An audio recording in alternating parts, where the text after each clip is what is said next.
नमस्कार दोस्तों, आइए आपको दिखाता हूँ एक और बहुत ही बेहतरीन क्वेश्चन कॉन्ट्रैक्ट अकाउंटिंग का।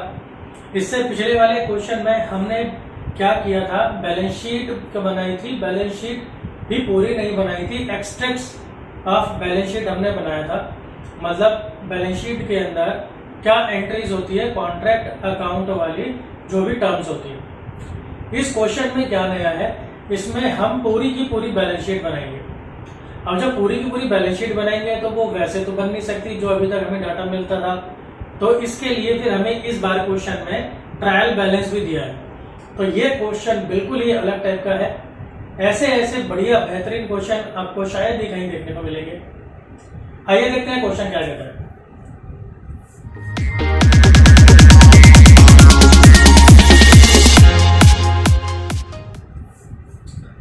सबसे पहले हमने दिया है कॉन्ट्रैक्ट प्राइस 5 लाख रुपए का है। लॉस्ट इन एक्सीडेंट, कुछ एंट्रीज इसमें ऐसी हैं जो बिल्कुल नहीं है, जो आपने अभी तक नहीं सीखी है, और उनमें से कोई एक एंट्री अगर एग्जाम में आ जाती है तो फिर अब आपको कोई दिक्कत नहीं होने वाली है। एक्सीडेंट हो गया है साइट पर और उससे प्लांट का लॉस हो गया 5,000 का और मटेरियल का लॉस हो गया 4,000 का।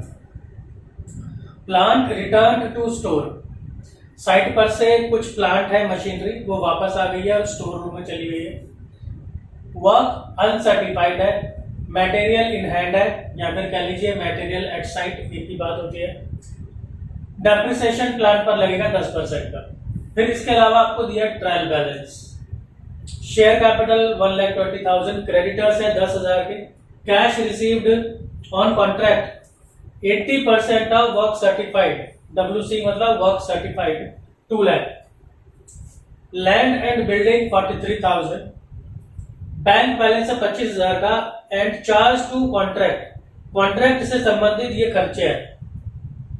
मटेरियल 90,000, प्लांट 25,000, वेजेस 140, एक्सपेंसेस है 7,000, टोटल दोनों का 3,30,000। तो देखिए कितना डिफरेंट टाइप का क्वेश्चन है। ऐसा अगर पेपर में आ जाए तो बच्चा तो ये सोचता रह जाएगा कि मैंने कॉन्ट्रैक्ट अकाउंटिंग तो अलग पढ़ी है और मैंने फाइनेंशियल अकाउंटिंग यानी ट्रायल बैलेंस मैंने अलग पढ़ा है, अब मैं इन दोनों को मर्ज कैसे करूं, कैसे इनका मैं इंटरेक्शन करूं आपस में।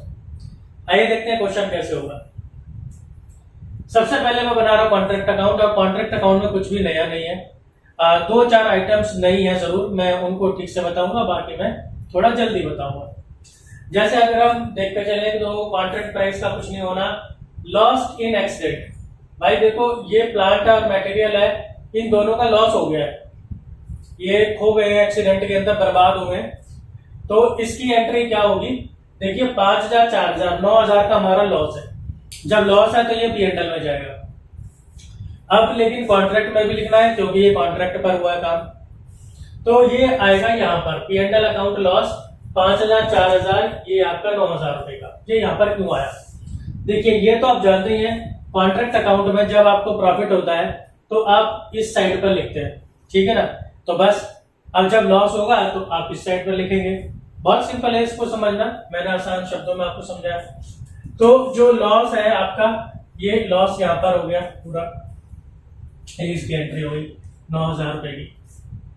फिर इसके अलावा आपके पास है जी प्लांट रिटर्न टू स्टोर, यानी हमारी एसआरटी हो गई है।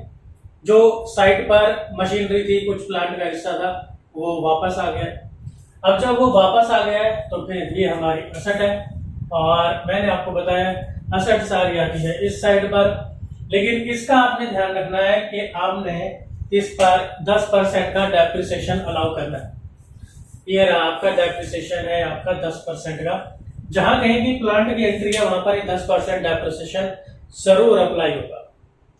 तो इसलिए देखिए ये जो 5,000 का था, इसमें से हम इसका 10% माइनस कर देंगे यानी 500, तो ये रह जाएगा 4,500। इसके बाद बारी आती है वर्क सर्टिफाइड की। अब वर्क सर्टिफाइड है तो वर्क अनसर्टिफाइड भी होगा, ये रहा 2 लाख रुपए। अब इन दोनों की एंट्री हम करने जा रहे हैं, 2,000 की और 2 लाख की। तो ये आता है, आप जानते हैं वर्क इन प्रोग्रेस में वर्क सर्टिफाइड, वर्क अनसर्टिफाइड।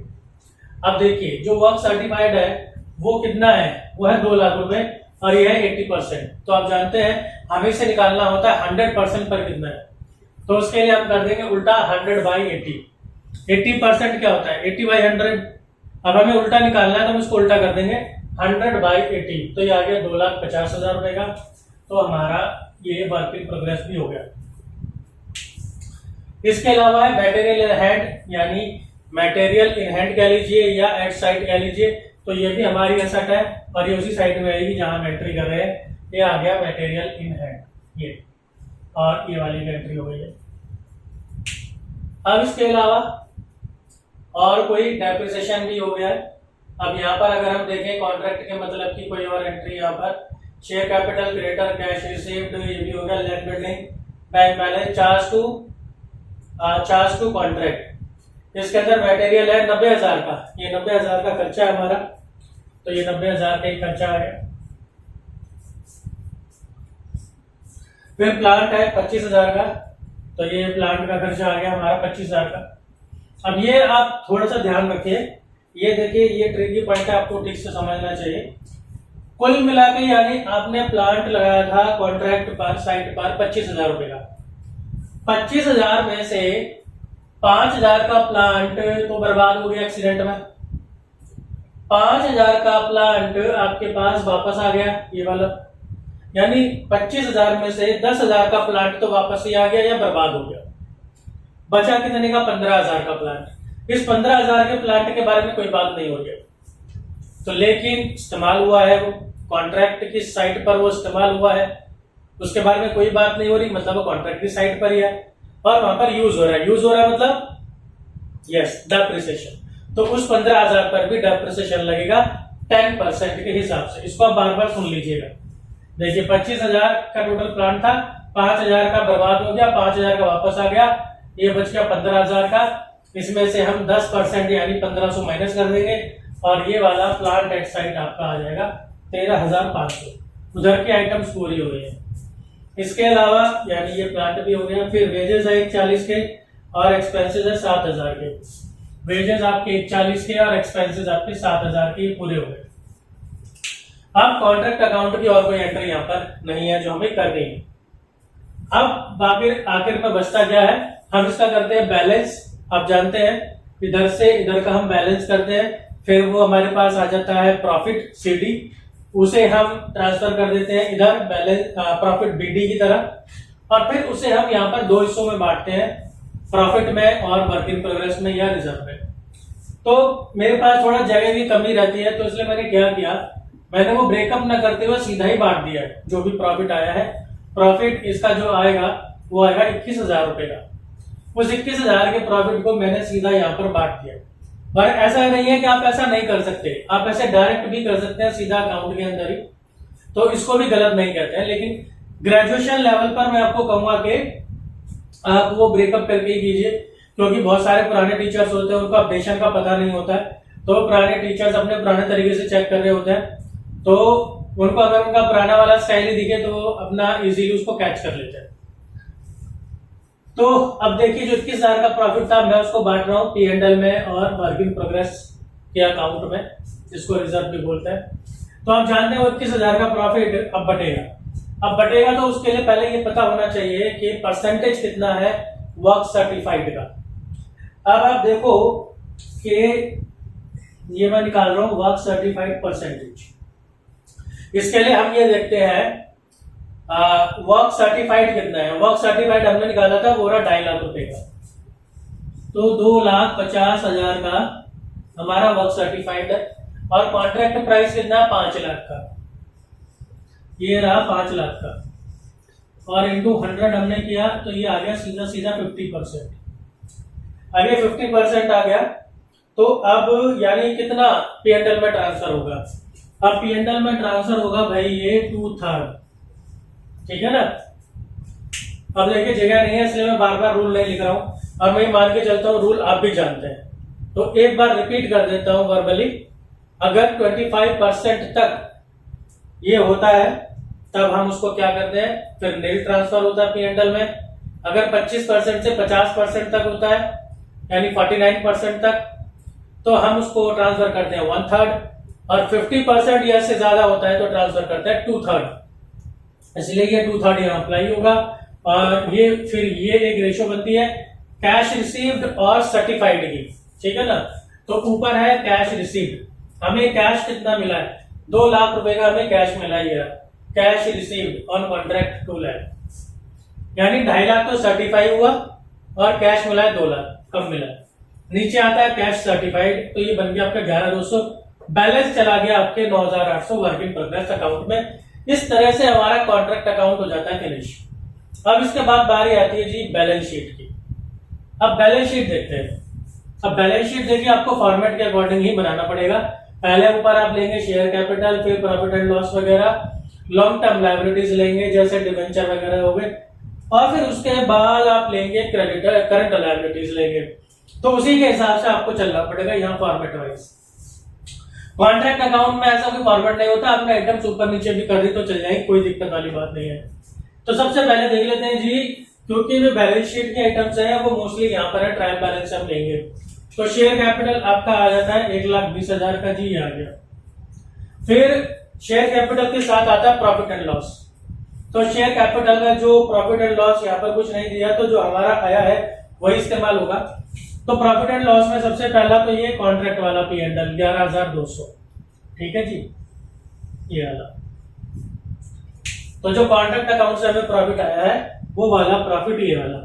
अब आप देखिए, एक प्रॉफिट हमारे पास यहाँ पर है ये P&L अकाउंट, और एक प्रॉफिट हमारे पास यहाँ पर है ये P&L अकाउंट। तो दोनों का हमको नेट करना पड़ेगा।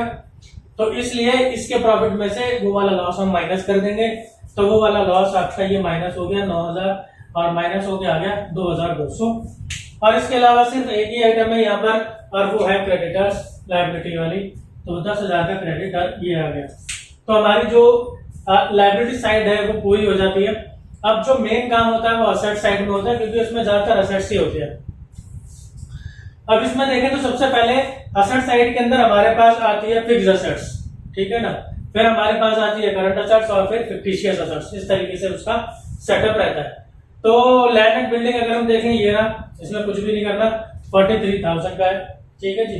जो डेप्रिसिएशन था वो सिर्फ प्लांट पे था, उसने बोला था, इसलिए और किसी पर भी अप्लाई नहीं होगा। फिर इसके बाद दूसरी जो हमारे को मिलती है फिक्स असेट, वो है प्लांट की। अब जो प्लांट है हमारे पास वो 2 तरीके से है, एक तो वापस आया था और जो साइट पर भी रहा है। तो देखिए जो वापस आ गया था हमारे पास ये रहा प्लांट रिटर्न। आप सीधा यहां से देखिए, प्लांट रिटर्न 4500 रुपए का, तो वो ये आ गया। और जो एट साइट है ये रहा प्लांट एट साइट 13,500 का, वो ये आ गया। तो ये 2 तरह के प्लांट है जो हमने यहाँ पे रख दिए। एक बार आपका जब कॉन्ट्रैक्ट अकाउंट बन जाता है तो उसके बाद आप कॉन्ट्रैक्ट अकाउंट से ही देखिए, वहां से आपको फाइनल वाले अमाउंट्स मिलेंगे। फिर इसके अलावा बाद में हमको क्या और बचा है हमारे पास मटेरियल इन हैंड है। मटेरियल ये रहा 4,000 का, ये भी हमारे पास पड़ा है, ये हमारी एसेट है। तो ये 4,000 का हमारा मटेरियल आ गया। और फिर वर्क इन प्रोग्रेस, जो आप जानते हैं, अब तो आप ये वाली ट्रीटमेंट सीख चुके हैं कि वर्क इन प्रोग्रेस का हम क्या करते हैं। वर्क इन प्रोग्रेस हम पूरा का पूरा एज इट इज ले लेते हैं, फिर उसमें से ये रिजर्व माइनस होता है, क्योंकि इसमें से वो पैसा वहां इस्तेमाल हो जाएगा आगे के कॉन्ट्रैक्ट में। और जो कैश रिसीव्ड है वो भी हम माइनस कर देते हैं, क्योंकि अब इतना पैसा तो आ गया, तो डेटर्स जो है वो उतना ही बचा माइनस करने के बाद। तो ये हमारा आ गया 42,200। और बैंक बैलेंस हमें यहाँ पर एक ये दिया हुआ है 25,000 का, तो ये 25,000 का बैंक बैलेंस भी हमारे पास ये लास्ट में आ गया। कैश बैंक हम लास्ट में लिखते हैं। तो इस तरीके से देखिए सारी की सारी एंट्रीज हमारी जो है यूटिलाइज हो गई है। अब इसके अलावा कुछ भी नहीं बचा है। और हमारी जो बैलेंस शीट है वो भी बहुत अच्छे से मैच हो गई है, 1,32,200। क्यों था ना, बहुत ही बढ़िया बेहतरीन क्वेश्चन। अगर आपको कोई भी डाउट है तो आप बात कीजिए, आपके सारे डाउट दूर किए जाएंगे। और उम्मीद करता हूँ आपको क्वेश्चन समझ में आया होगा। इस क्वेश्चन को आप बार बार देखिए, ये आपकी बहुत हेल्प करेगा आपके लेवल को हाई करने के लिए। इसी तरह से जुड़े रहिए वीडियोस में, आगे की वीडियोस भी जरूर देखिए। मिलता हूँ मैं आपसे अगली वीडियो में। धन्यवाद।